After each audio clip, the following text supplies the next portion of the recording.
je me trouve chez Jacques Barry, député du Parti québécois de 1976 à 1985 dans Arthabasca, et ensuite de 1989 à 2003. Jacques Barry, on est à Princeville, on est chez vous, vous avez représenté le Parti québécois, vous avez été le dernier représentant du Parti québécois dans notre région ici. Puis évidemment, moi, j'espère prendre le flambeau. Ce que je souhaite. Donc, merci de m'accueillir chez toi pour me parler de ce que tu as fait, puis m'aider aussi à réfléchir à notre région, puis à ce dont elle a besoin. Je commencerai peut-être pour notre discussion, là. Ça fait, 2003, tu suis toujours la politique? La politique, c'est resté. Quand tu comptes dans la politique, même si tu en sors, elle reste en dedans de toi. Hein? Fait qu'on suit ça, c'est évident. Je suis ça de jour en jour. Puis comment tu as trouvé ça dans les 20 dernières années? Là, comment ça a évolué? Là? Bien, ça a évolué dans le sens que les moyens d'information ne sont pas les mêmes que quand moi j'arrivais en politique. Hein? Bon, d'abord, en 76, un exemple bien simple, les cellulaires, ça n'existait pas seulement. Hein? Bon, quelques années après, là, l'Assemblée nationale nous avait fourni un téléphone dans l'auto, là, que tu décroches, là. Puis là, ça te faisait penser, pareil, quand on était jeune, on prenait 2 boîtes de soupe aux tomates pour mettre un fil pour se parler là-dedans. Hein? C'était le même son, ça faisait n'importe quoi. En tout cas, c'est comme ça qu'on a commencé. Donc, la technologie a évolué beaucoup. Et avec les médias sociaux qu'on a aujourd'hui, c'est évident que c'est plus pareil faire de la politique aujourd'hui que moi j'ai connu dans mon temps. Parce que les communications voyagent beaucoup plus rapidement, puis de n'importe quelle façon. Bon, fait que ça, c'est plus ennuyant. On va parler de nos propositions, puis ce que tu as fait. Mais peut-être avant d'arriver là, moi, il y a beaucoup de gens, j'ai fait du porte-à-porte, j'ai commencé à rencontrer des gens dans Victoriaville, dans Plessisville. Puis spontanément, il y en a plusieurs qui me parlent de toi, qui me parlent de ce que tu as fait, puis qui gardent un souvenir assez extraordinaire, franchement, de ton passage ici. Comme disait un collègue, hein, Pascal Bérubé, pour ne pas le nommer, être là en 1976 avec René Lévesque, c'est comme une bague de la coupe, hein, de la Coupe Stanley. Toi, si je te parlais peut-être de ta réalisation, quelque chose que tu as fait dont tu es particulièrement fier pour la région, ce serait quoi? Ben, j'ai commencé, la première des choses, j'aime pas me vanter. Hein? Bon. Fait que dire tout ce que c'est que j'ai fait d'important dans le comté, on serait plus tard à soir. On serait hors horaire. Ça fait. Mais ce que, oui, pour répondre concrètement à ta question, ce que j'ai été le plus fier, c'est d'avoir resté Jacques Barry, d'avoir resté moi-même. Un gars à l'écoute du monde, à l'écoute de proches son monde, avec le jeu des citoyens. Mon numéro de téléphone a toujours été dans le bottin téléphonique, même si on nous conseillait d'enlever ça. Moi, je me disais, il est là, le monde en fait, il m'appelle, c'est tout, c'est pas plus compliqué que ça. Hein? Et du fait que je reste sur la grande route, ben, tout le monde savait où je demeurais. Ça fait que je prenais le temps de recevoir le monde, les écouter. Et quand, si je n'étais pas ici, ben, des fois, les gens arrêtaient puis parlaient de leurs affaires à mon épouse, qui, elle, me transmettait ça par après. Puis pour répondre au monde, mais faire plaisir aussi à ma femme, ben, j'essayais de régler le cas plus vite. mais ça, c'est l'enracinement, ça. Ben, c'est le fait d'être d'ici. Parce que c'est une question qui revient beaucoup. Dans notre région, le fait d'être là, d'avoir tes racines sur place, sur la route ici à Princeville, c'est quelque chose, ça. Ah oui, c'est ça. Mais pour moi, ce que tu dis, pour moi, c'est ça, être proche de ton monde, puis rester proche de ton monde. Hein. Puis l'important, c'était que ça y aille bien ou que ça y aille mal, il faut que tu sois pareil avec ton monde. Hein. Il y a bien des fois que ça va pas toujours bien, hein, que ça va mal, mais j'allais pareil voir le monde. Hein. Bon, même si je me faisais crier après, tout ça, juste le fait que tu étais présent, tu y allais, ça te donnait la chance de toute façon de t'exprimer. Hein. Puis les gens étaient fiers que le député était là, même si ça ne me cachait pas. Hein, Et ça fait partie de l'attachement à ton comté. Tu connais davantage ton monde, tu peux orienter davantage comment dire ça, tes démarches que tu peux faire. Mais l'important, c'est de dire la vérité. Hein? Bon, pas faire d'accroire au monde. Moi, quelque chose que je ne croyais pas, moi. Je dis, quelqu'un venait me présenter un dossier que je ne croyais pas, puis c'était pas trop clair son affaire. Je lui disais, écoute bien, là, si tu n'es pas capable de me convaincre, comment veux-tu que moi j'aille convaincre un autre? Hein? Bon, fait que là, je lui aidais à bonifier son projet ou son dossier, tout ça.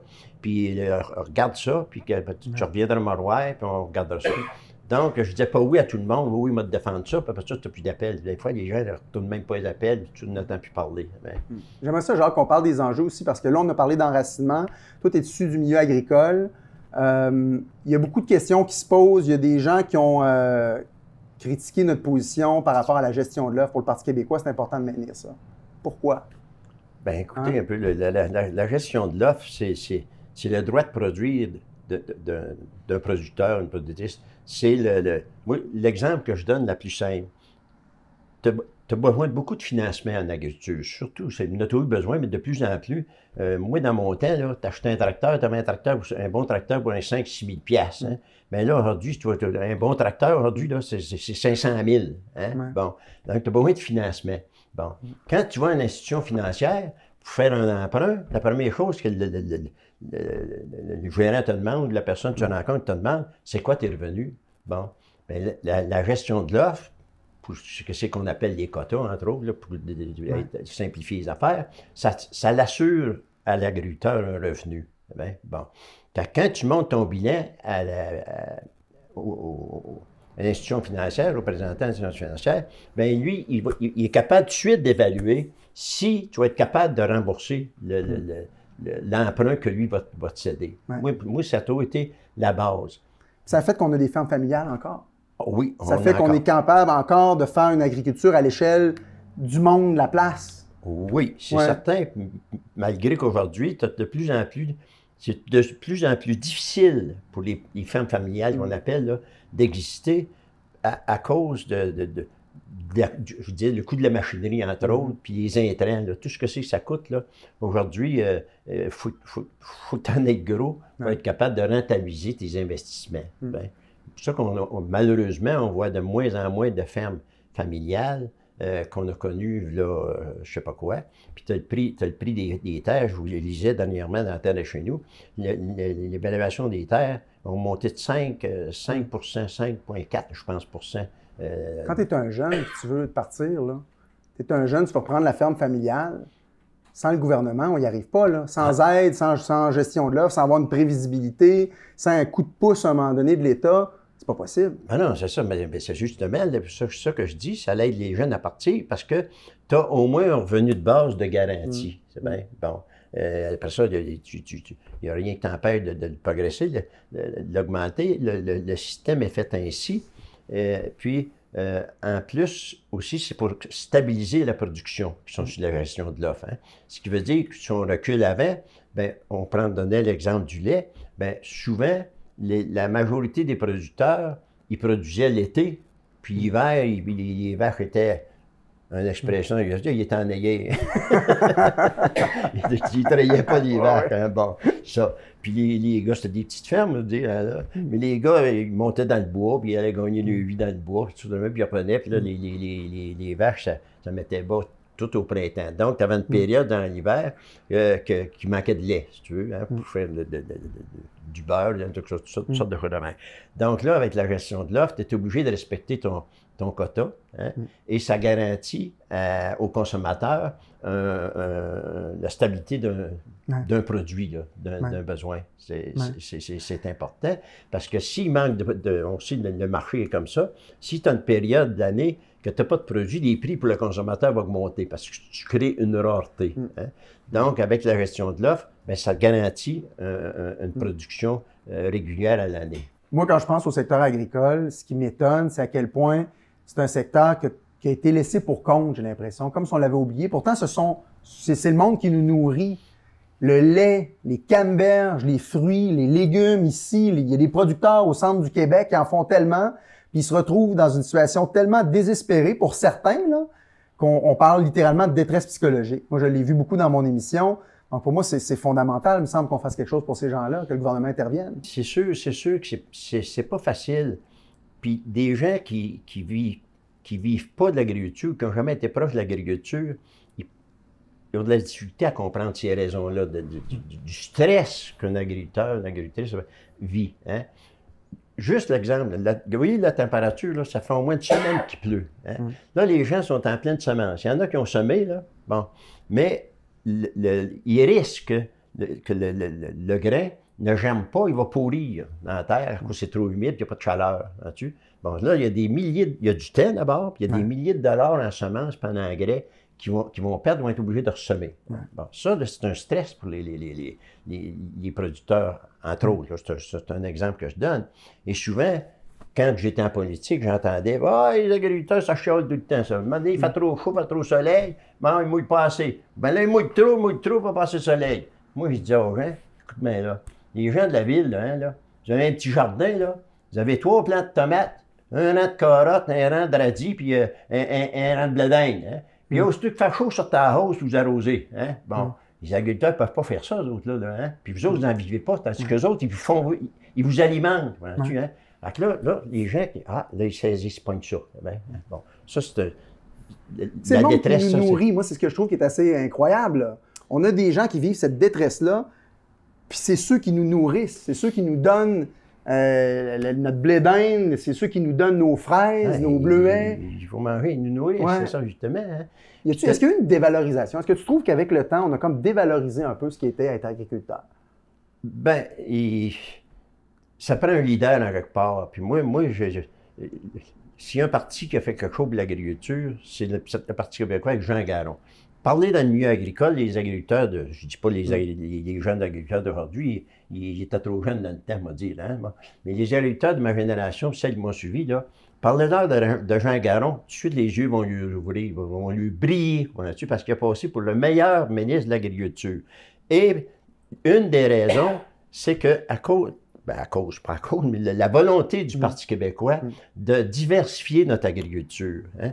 Avant ça, on faisait... À part que de faire du lait, là, tu n'avais pas grand-chose.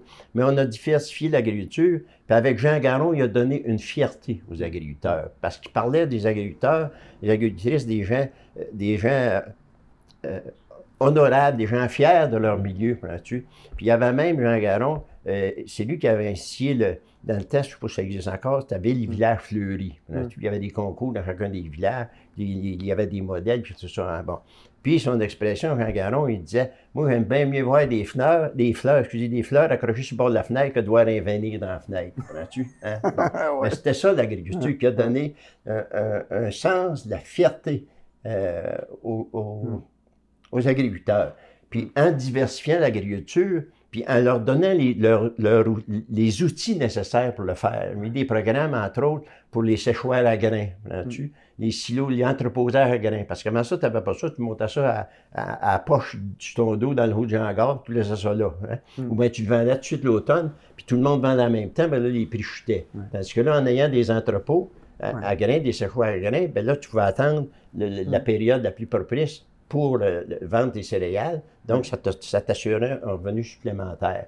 Après ça, bien, il y a eu une multitude de programmes, voyez-vous, pour aider les agriculteurs, pour justement les donner de fierté. Puis Jean Garon, avec l'appui de M. Lévesque dans le temps, puis de M. Parizeau, qui était ministre des Finances, qui croyait en l'agriculture. Moi, j'entends beaucoup parler aussi, quand je fais du porte-à-porte, des gens, pour changer un peu de dossier, là, du monde qui ont l'impression que le lien avec l'État est comme brisé.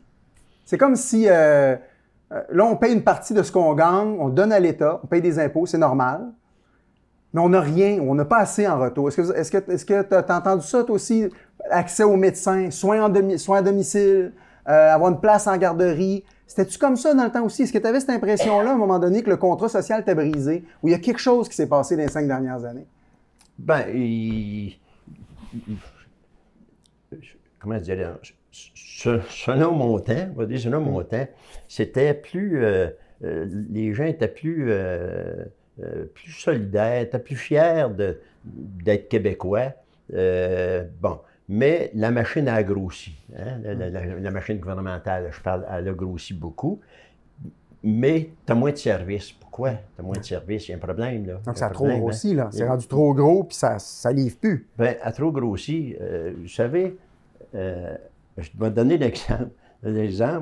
J'ai été, comme tu as dit au début, j'ai été mettre 3 ans en politique.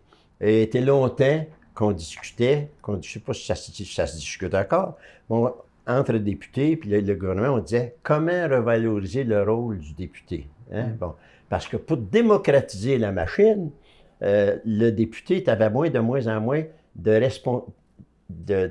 pas de responsabilité, mais de possibilité de défendre vraiment ton monde. Tu as des lois qui ont été passées, tout ça. Bon. Là, je vois aller ça aujourd'hui, moi. Là, les gouvernements, là, ils font quoi? Ils créent des agences. Je fais des farces, là, mais bientôt, ça va être le discours comment on peut revaloriser le rôle des ministres. Parce que c'est des agences là, qui font ça, ou appelons ça d'autres façons. Là, hein? Puis ça enlève une sorte de responsabilité au gouvernement, malgré que le ministre est toujours responsable de l'organisme qui est sous sa tutelle. Là, hein? Bien, pas sa tutelle, mais sous sa responsabilité. Hein? Mais je ne veux pas dire que le ministre doit tout contrôler, là, mais tu crées une machine, puis le ministère qui avait cette responsabilité-là, il ne diminue pas en personnel. Hein? Donc, tu grossis la machine. Hein? Puis le personnel qui reste dans le même ministère, ben ils font quoi, là? Ils font quoi, là? Hein? Donc, moi, c'est ma vision là, que je vois, là, c'est bien. Mais on est trop porté, selon moi, comme gouvernement, à transférer des responsabilités à Qu'est-ce que tu penses, Jacques, parce que là, le temps file à un moment donné aussi, qu'est-ce qui s'est perdu, tu penses, du fait que le Parti québécois a été absent aussi longtemps? Le Parti québécois, il y a quelque chose de beau qui est en train de se passer. Paul Saint-Pierre Plamondon a amené un nouveau discours, il y a une espèce il y a une ambiance aussi, je trouve, au parti qui est différente. On voit positivement. On va former le gouvernement, là, probablement, dans 1 an. On touche du bois, évidemment, tout le temps quand on dit ça. Mais pourquoi c'est important de revenir, tu penses? Qu'est-ce que le parti peut apporter dans la région que tu sentais à ton époque puis qu'on veut sentir encore aujourd'hui?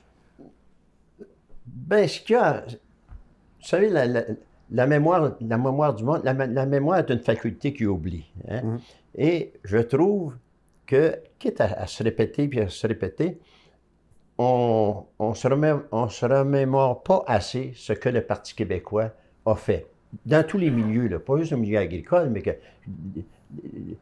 ce soit l'assurance mobile, le zonage agricole, en tout cas, les CLSC qui ont été mis en place, les corporations de développement économique, développement communautaire, développement communautaire, et combien d'autres, que ce soit au niveau de la culture, protéger le français, en tout cas, il y a une multitude d'affaires qu'on a fait, que les gens sont habitués de voir ça là, puis bon, là, il n'y a plus personne qui a fait ça là, on est habitué de vivre ça. Donc, tu as de moins, comment je dirais, puis la génération qui pousse, quand ça a été mis en place dans les premiers mandats du Parti québécois, il n'était pas là ou il était trop jeune. Donc, eux autres, là, ils ne savent pas nécessairement que c'est le Parti québécois qui a fait qui a donné un coup d'aller, là. Comme tu disais, les grandes réformes, c'est le Parti québécois qui les a lancées au départ. Ben oui, c'est ça. Puis moi, il semble que je trouve qu'on est habitué de vivre avec ça, là, puis c'est comme ça a tombé du ciel, là, puis ça s'en va avec ça. On n'a plus de responsabilité. Puis le Parti québécois, aussi, quand on a changé toute la façon de faire, la façon d'agir. Avant ça, pour le monde, je parle pour le monde, là, rencontrer un député, un ministre, c'est encore pire, là, veut dire, c'est plus pire dans le sens, c'est plus gênant, je sais pas quoi, tout ça. Tandis que les députés de 76 et les suivants, on s'est plus rapproché du monde. Ouais, on s'est mis à la hauteur du monde. On s'est mis à la hauteur du monde.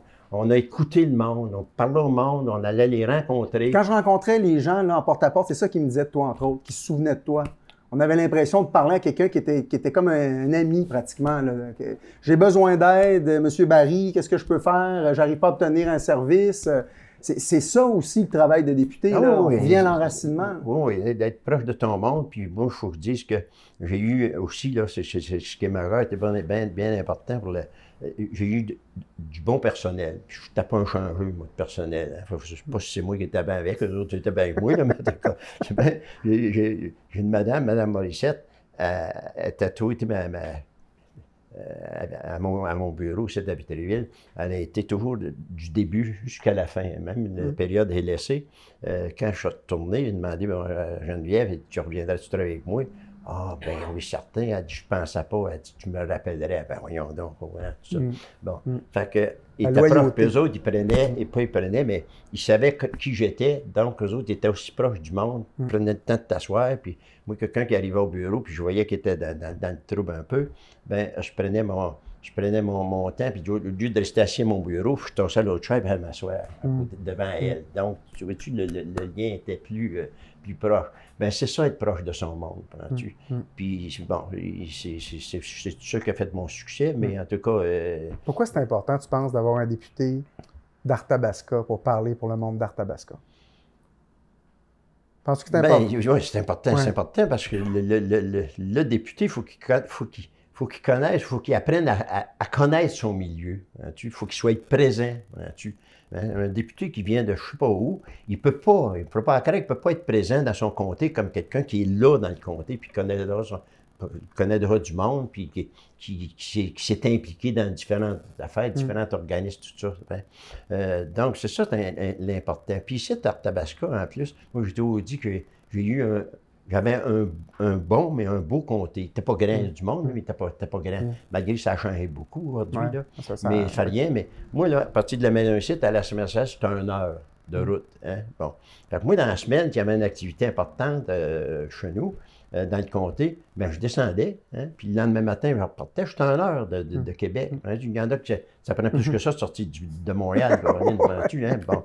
Et puis, mais c'est ça, être présent. C'est ça, être présent, puis c'est ça, être apprécié par ton monde. C'est important pour le monde d'Arthabasca. Moi, je l'entends beaucoup, ça. Hein? On dit tout le temps qu'Arthabasca, oui, il y a le parti, oui, il y a le chef, mais on vote pour la personne, beaucoup. Oui, ça c'est vrai que les gens votent pour la personne. Parce c'est tout à ton honneur, là. Ben oui, puis moi j'ai connu aussi André Fortin. André Fortin, je ne sais pas si tu as entendu parler, André Fortin c'est un député fédéral, mais un créditiste. Hein? Ben oui. Bon, mais un bon gars, là, un bon gars, ça, qui est approche des gens, toutes sortes d'affaires, puis apprécié beaucoup. Hein. Bien, il est décédé par un accident, puis quand avant qu'il décède, j'allais dans l'activité, puis là, le monde dans moi, il dit, excusez-moi, M. Barry, hein, on attend André, il vient toujours à nos assemblées. Mais là, André, il était chef en dernier. Hein, là. Du fait qu'il était chef, là, ben, il y a plus de comté d'Arthabasca à s'occuper. Hein, là. Il y avait l'ensemble du Canada, ben, donc il était moins présent dans son comté. C'est bien, hein. Donc, ça peut avoir une certaine importance d'avoir entre guillemets, d'avoir un chef dans ton comté. Mais le chef, là, tu ne l'auras pas juste à toi, là, hein? Il va aller bien d'autres places qu'ailleurs que d'être dans son comté. C'est bien? Donc ça, là, pour moi, c'est majeur de dire, là, oui, pour la personne, mais il faut que tu t'assures au moins un minimum d'assurance que ton député, il va être là maintenant en de besoin. Puis pas juste quand ça va bien, quand ça va mal aussi. C'est bien. Il y en a qui disent que l'enjeu de cette élection partielle dans Arthabasca, c'est le prix de l'essence. Qu'est-ce que tu en penses? Bien, on ne peut pas contredire ça. Tout le monde trouve que l'essence est trop chère. C'est évident. Hein? Bon, puis quand tu regardes ça par région aussi, ça varie tellement par région, tout ça, que tu ne peux pas dire au monde qu'ils n'ont pas de raison. Oui, ils ont raison, mais ce que c'est qui est encourageant, puis je dirais même motivant, c'est que le Parti québécois, dans son orientation politique, dans sa volonté, de ses engagements politiques, c'est qu'il va travailler pour baisser le prix de l'essence ou en tout cas, compenser de quelque façon. Ce soir, ils vont prendre la meilleure, c'est certain. Il y a toutes sortes d'hypothèses, là, mais il ne faut pas non plus aller là n'importe comment. Donc, ça, c'est une chose qui est, oui, c'est un enjeu, c'est évident qu'il y a un enjeu. Mais l'autre enjeu aussi, c'est que les gens d'Arthabasca puissent vraiment s'identifier à quelqu'un de chez eux, qui connaissent, comprends-tu, puis qui va être sûr, qui va les représenter. Tu vas représenter le comté d'Arthabasca. Tu ne représenteras pas, tu n'auras pas à représenter l'ensemble du Québec. Là. Tu vas juste à représenter le comté d'Arthabasca, entre autres, défendre les besoins de ton comté d'Arthabasca. Et pour les citoyens et citoyennes du comté d'Arthabasca, ça n'est un enjeu important qu'il faut davantage rappeler, spécifier cet enjeu-là. Hein. Puis il y en a d'autres que, moi, la question que je me pose, puis d'autres personnes à qui on a parlé, c'est que les gens se questionnent, ils se disent, comment ça se fait qu'il y a un candidat qui se présente? Ça fait 2 fois qu'il est refusé dans d'autres comtés, puis nous autres, à Tabasco, on l'accepterait. Pourquoi on l'accepterait, nous autres, s'il a été refusé ailleurs? C'est pas de toi qui parles quand tu dis ça, là, hein? Toi, les gens qu'on a côtoyés ou qu'on côtoie, excusez, elle a dit qu'on côtoie, excusez, qu'on côtoie, ceux qui te connaissent, puis d'autres, ils apprennent à te connaître, ils disent, ah oui, il l'a rencontré, puis bon, ça a l'air un bon gars, puis tout ça, on lui fait confiance. Puis, entre autres, ce qui est remarquable aussi, on sent qu'il y a un retour au Parti québécois. Parce que il y a des gens qui ont été vagabondés un peu à la CAQ, une secousse, là, hein, là. Bon, mais là, pas on sent, ils nous le disent, qu'ils reviennent au Parti québécois, ils reviennent dans leurs racines. Vois-tu? Ça, c'est encore plus motivant, c'est encore plus encourageant, mais ça démontre que le Parti québécois, il a sommé quelque chose dans le passé, puis là, ça revient, puis ça recommence, ça repousse comme du chien dent, ça repousse encore tout le temps. C'est ça qui est positif aussi. Pour toi, c'est quoi l'enjeu le plus important? D'abord, c'est d'avoir un député, hein, qui va me rendre fier, qui est fier d'abord, qui va me rendre fier, puis va rendre la population fière. Puis automatiquement, l'inverse, si tu es fier, la population va être fière de toi. C'est ça qui est l'enjeu principal dans un comté comme nous, ici à Arthabasca. C'est la fierté, la présence d'un député connu, présent, proche du monde, c'est ça qui est l'enjeu principal. C'est ça qui a été mon succès. Puis je souhaite que ça va être ça qui va être ton succès. J'ai confiance en toi. Dans le comté d'Arthabasca, c'est pas une révélation que je te fais, tu es au courant, il y a beaucoup de PME, hein, d'entreprises. Il y a quelques entreprises majeures, mais surtout de la PME. Bon. Et la PME, les propriétaires de la PME se sentent un peu délaissés de la part des gouvernements actuels. Qu'est-ce que c'est que toi, tu penses, selon le parti également, c'est quoi votre intention au niveau du parti, pas du parti, excusez, de la PME? Bien, c'est un enjeu fondamental, là. Puis j'ai l'impression qu'il y a pas mal de gens qui se sentent ici, puis je l'ai vu déjà faisant du porte-à-porte, puis en parlant des entrepreneurs, des gens qui ont l'impression qu'Arthabasca était un peu loin du pouvoir dans les dernières années, un peu mis de côté. Pour les PME, ce que le parti a offert, c'est de s'assurer, par exemple, qu'on réduise le fardeau administratif. Hein? Il y a des principes qu'on veut mettre en place pour, par exemple, on remplisse le formulaire juste une fois quand on parle au gouvernement, quand on s'adresse au gouvernement, pas à chaque ministère avec qui on communique, faciliter la tâche des entrepreneurs, réduire la taille de l'État aussi, parce que là, c'est une grosse machine, on a l'impression qu'il n'est pas capable d'accompagner les entreprises ici. S'assurer aussi de donner des prêts, des subventions, mais qui sont vraiment orientés vers la petite entreprise. Là, en ce moment, on a l'impression qu'on sert beaucoup les grosses compagnies à la Nordvolt, Flying Wells, des gros projets comme ça, pendant que nos entrepreneurs ici qui se lèvent un matin et qui travaillent fort, on a l'impression qu'ils sont un peu laissés à eux-mêmes. Donc, ça peut être un prêt garanti, ça peut être une subvention pour un accompagnement pour trouver du débouché, d'aider les PME, surtout dans une région comme la nôtre, Arthabasca, où on a vraiment cette fibre entrepreneuriale-là. C'est fondamental pour le Parti québécois. Puis ça, c'est intéressant. Il y a des nouvelles propositions aussi pour le Parti qui sont sur la table. Quelque chose de nouveau qui s'en vient aussi à proposer aux entrepreneurs. C'est extrêmement positif. C'est vraiment une priorité du Parti, là. Ici, dans le comté d'Arthabasca, la population est vieillissante, comme ailleurs, mais la population est vieillissante. C'est quoi que tu penses que le Parti québécois et toi-même, tu vas défendre pour aider, soutenir ces personnes-là?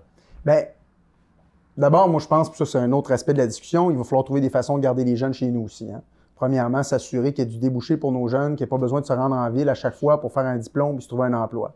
Mais pour la population ici, les gens qui ont leurs racines ici, qui vieillissent, c'est important qu'on respecte ce qu'ils ont fait. Puis ça veut dire s'assurer que le contrat social soit respecté. Soins à domicile. Comment se fait-il qu'à chaque fois, il faut se rendre à l'hôpital, qu'on a discuté à avoir accès aux soins de première ligne? On pourrait en donner tellement plus aux gens pour qu'ils restent chez eux. Ils ont envie de rester chez eux aussi la plupart du temps. On peut miser sur les organismes communautaires, entre autres, qui travaillent beaucoup là-dessus. Je le sais dans le centre du Québec, dans Arthabasca, comme dans d'autres endroits, mais je sais que c'est très fort, ça, ici. Il faut s'assurer d'avoir une prise en charge aussi. S'assurer d'avoir un médecin de famille, s'assurer d'avoir accès à un médecin si on a besoin du sans rendez-vous. C'est pas normal que l'État ne remplisse pas sa part du contrat là-dedans. Les gens ont payé leurs impôts toute leur vie, ont travaillé fort toute leur vie, puis se retrouvent à un âge où là, ils ont besoin. Souvent, ils ne demandaient rien. Là. Il y avait 30, 40, 50 ans, ils travaillaient, ils ne demandaient rien. Là, ils ont 70, 80, ils ont besoin d'un peu d'appui de l'État après avoir payé toute leur vie.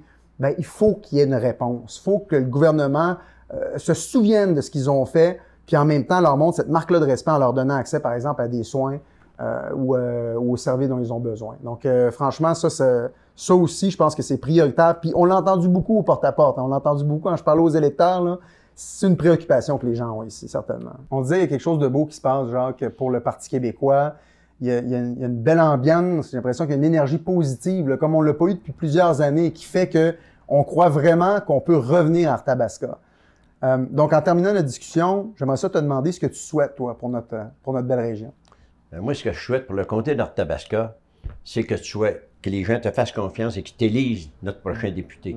Après 22, 23 ans d'absence de Parti québécois en Tabasca, ça se peut pas que j'ai pas de la semence qui s'élève un jour. Donc, c'est ça mon souhait, que tu sois élu, puis je vais t'appuyer, puis je vais t'aider, puis j'ai confiance en toi. Ouais, ben, je le souhaite aussi. Honnêtement, Jacques, je le souhaite. Je souhaite que les gens réalisent à quel point aussi c'est important, je trouve, d'avoir quelqu'un qui est présent et qui est enraciné. Ouais. Puis en quelque part, c'est ce qu'on avait avec toi. Puis c'est ce que les gens ont senti aussi. Puis comme je disais, ils m'en parlent tout le temps de ce que tu as laissé, de ton legs ici dans Tabasca. C'est touchant. Moi, ça me touche de savoir à quel point quelqu'un peut faire une différence pour son monde. Ouais. Merci de m'avoir accueilli chez toi pour jaser comme ça. Ça m'a vraiment fait plaisir, Jacques. Bon, ben c'est la même chose. C'est réciproque pour moi et Nicole. Ça nous a plaisir de te recevoir. Puis tu continues à avoir ma pleine confiance, puis on va travailler pour. Merci beaucoup, Jacques. Merci.